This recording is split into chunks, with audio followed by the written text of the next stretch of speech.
So if you're just joining us, we're embarking on an interesting topic.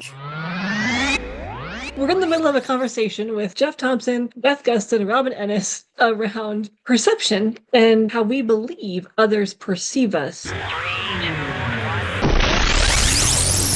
yeah, Wellness Wednesday with Beth and Robin. Gonna settle it down. Oh yeah, get your feet planted on the ground.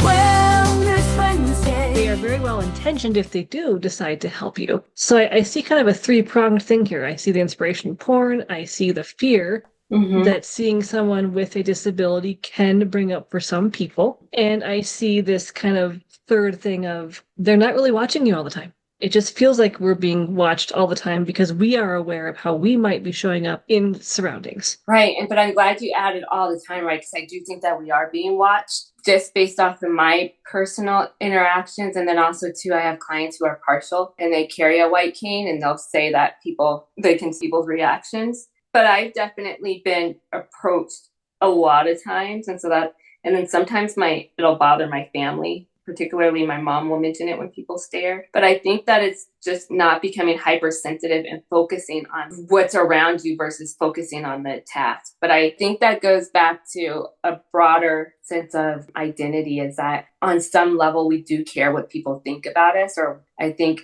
how we show up, we have to show up and save face, right? And I'm putting that in quotes. And so I think that's what causes people fear is, oh shoot, what if I embarrass myself? Or, why are they're looking at me? They think that I'm different from them in some way or whatever it may be. I think about this coming up a lot in the world of dating too, which I'm going to circle back to. So if you're just joining us, we're embarking on an interesting topic.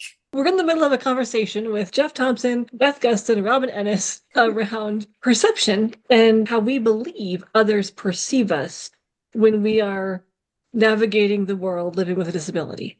And this is a really good topic. I feel like we're diving into, especially with May being Mental Health Awareness Month, because what we think about as people's perception, that can cause us to feel either happy or anxious or fearful or preoccupied with those thoughts, which definitely can create stress if it goes down in a negative way. And this started out when we were just discussing the topic and something popped in my head that I hear chatter about people talking about when they're out and about, they have this feeling that people are just watching them, that's what they're doing. And I feel that people are usually pretty busy going about their business, doing things. So it must be internal that you just fear that they're watching you. And that's how it plays out a little bit.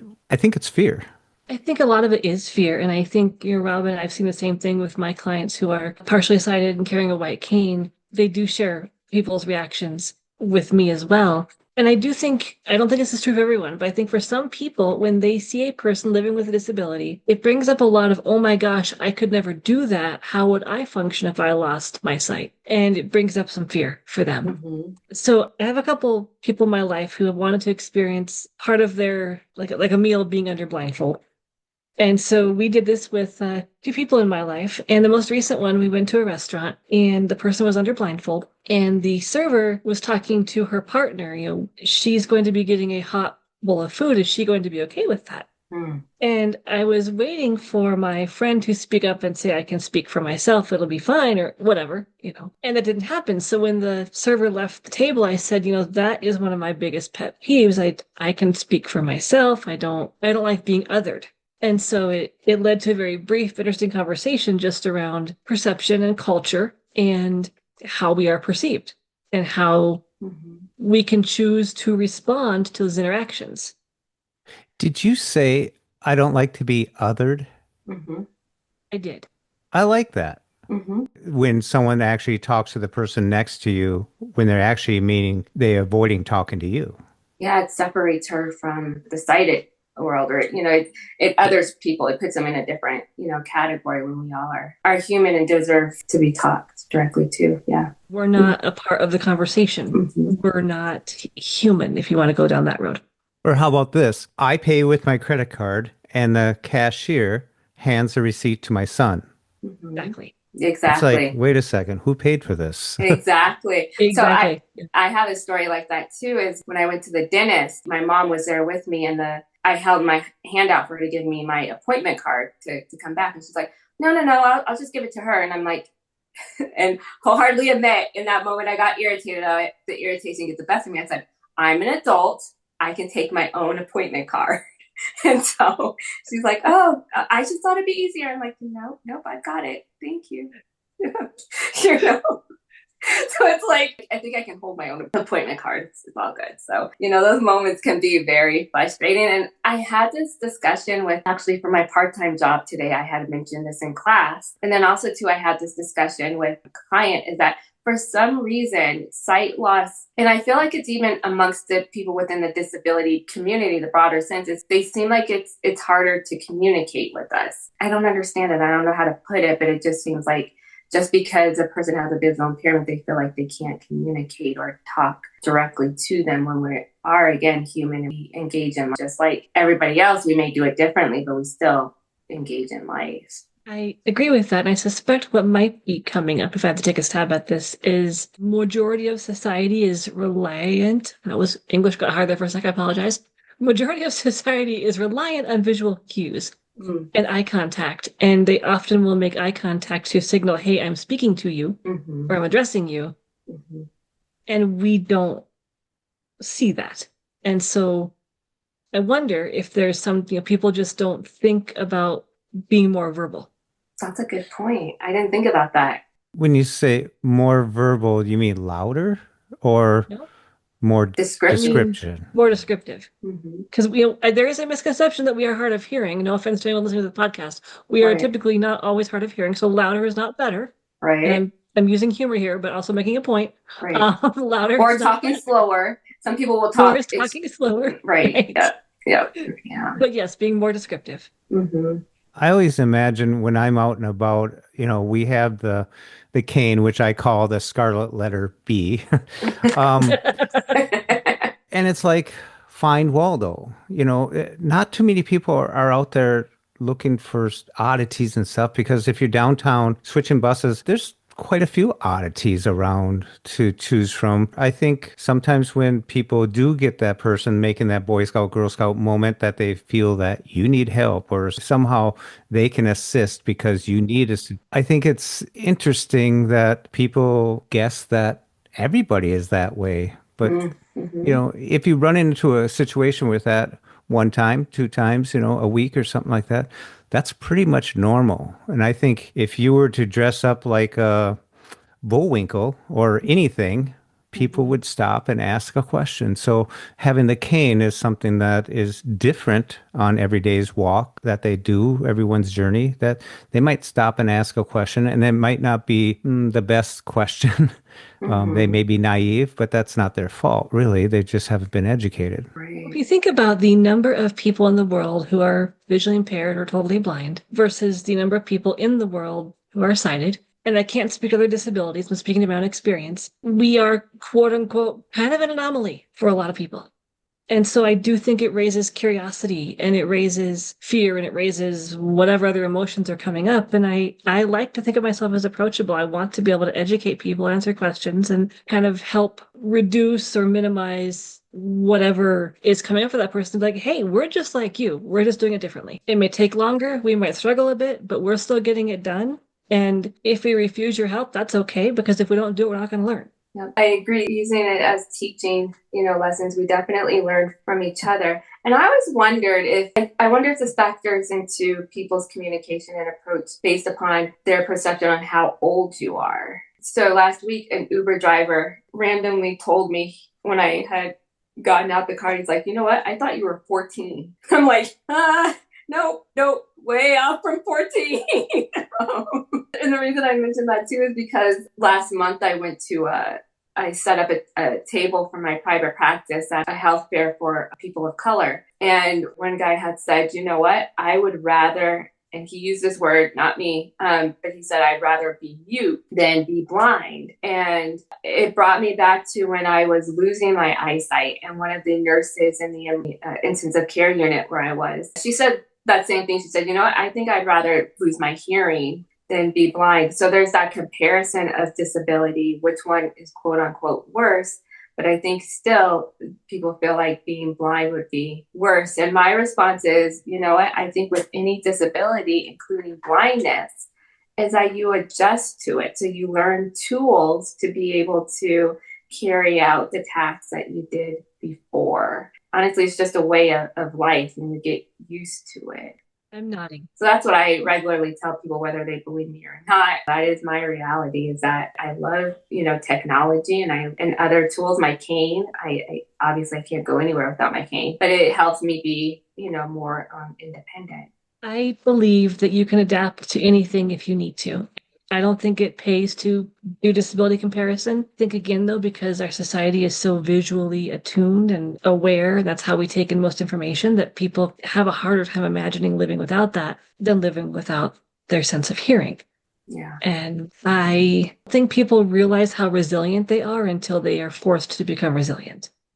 And then there's drive. I mean, people are motivated. Some people want help, but some people want their independence and they have this drive. I always said that when I was teaching, that all you have to do is give them a few tools and they'll take those tools and use them to get to where they want to go. You're just a pit stop along their way. And, if anyone's listening that, is thinking that everyone's staring at them and all that, that's normal, because when I first went blind, I have to admit, I didn't know what I didn't know. And like Robin was mentioning, you get the tools, you get some skill sets, and you put yourself out there in the real world because you want to get to point B from point A, and with the cane, there you go. Or if you have a guide dog or something. But I think with the cane, it sticks out a little bit more because it's, you're alone with a stick.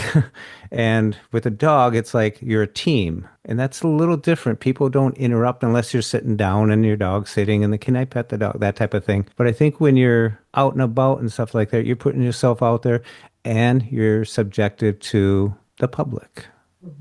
So I am a guide dog user, and I do believe we are just as noticeable, but maybe in a different way. What my experience is, oh, what a cute dog. What a beautiful dog. I bet he's your best friend. Actually, I have humans who are my best friends, but okay.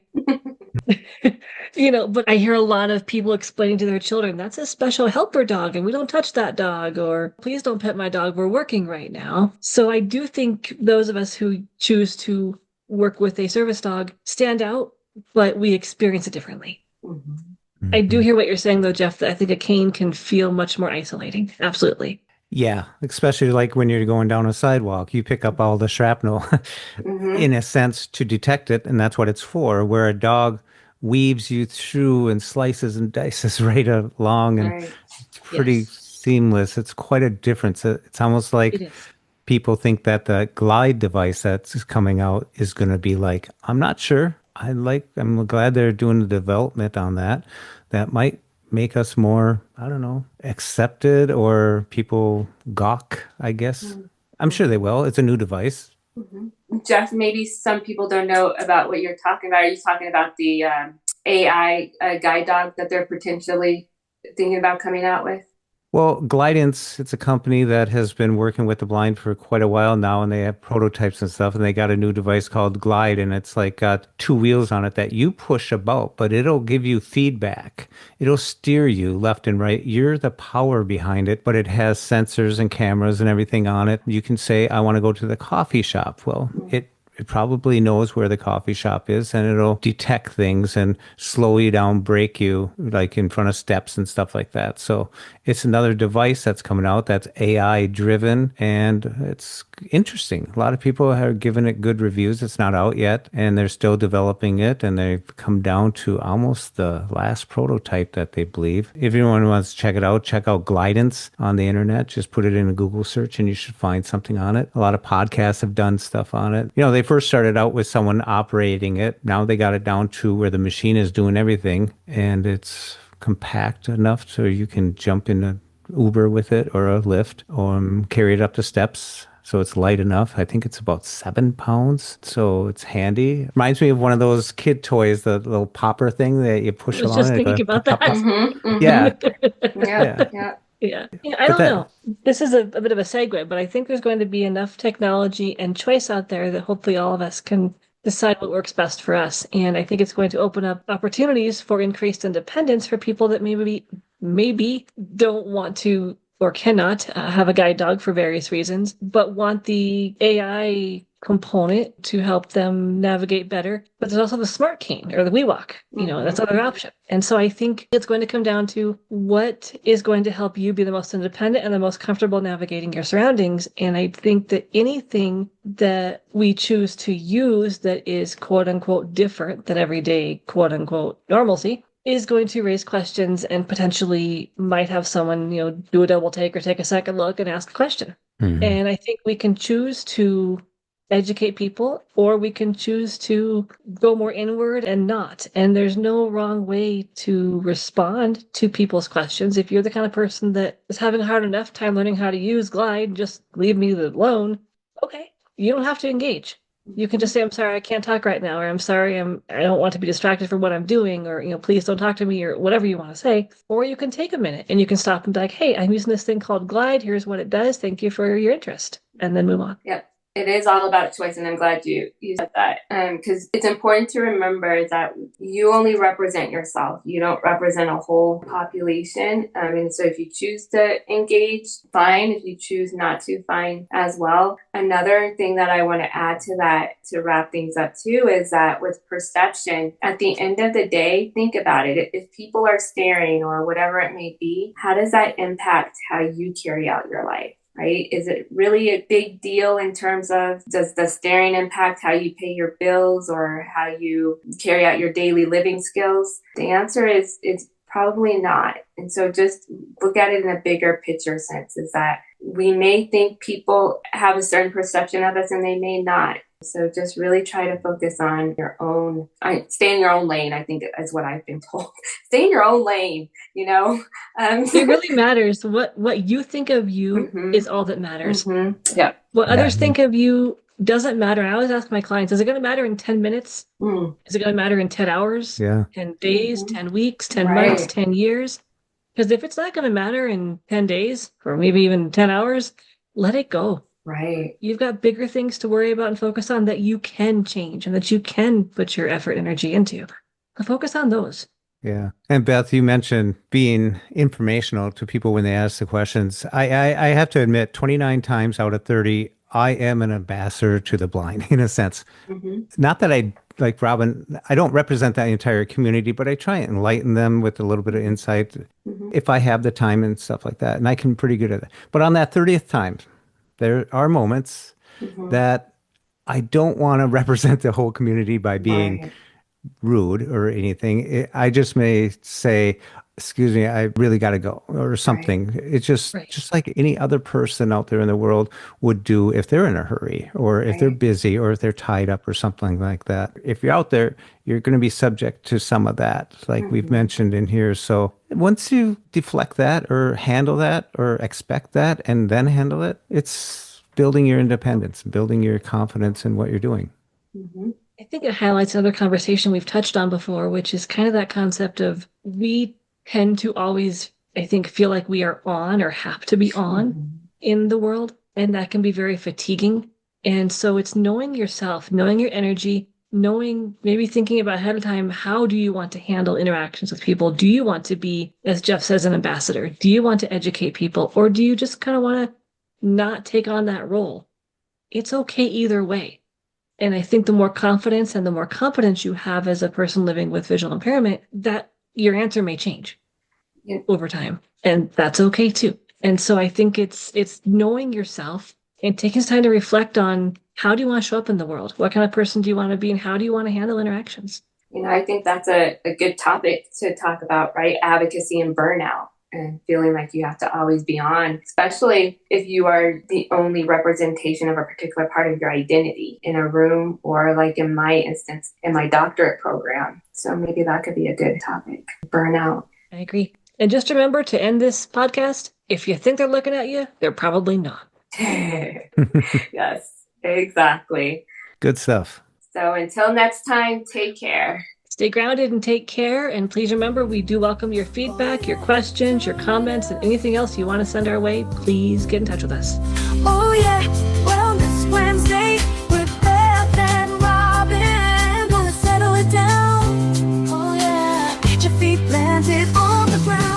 more podcasts with the blindness perspective, check us out on the web at www.blindabilities.com. And be sure to subscribe to the podcast wherever you listen to podcasts. And if you want to leave us some feedback, give us a call at 612-367-6093. We'd love to hear from you. Thanks for listening, and until next time, bye-bye. Wellness and taking care of ourselves. It's all about you and taking care of yourself. Oh, yeah.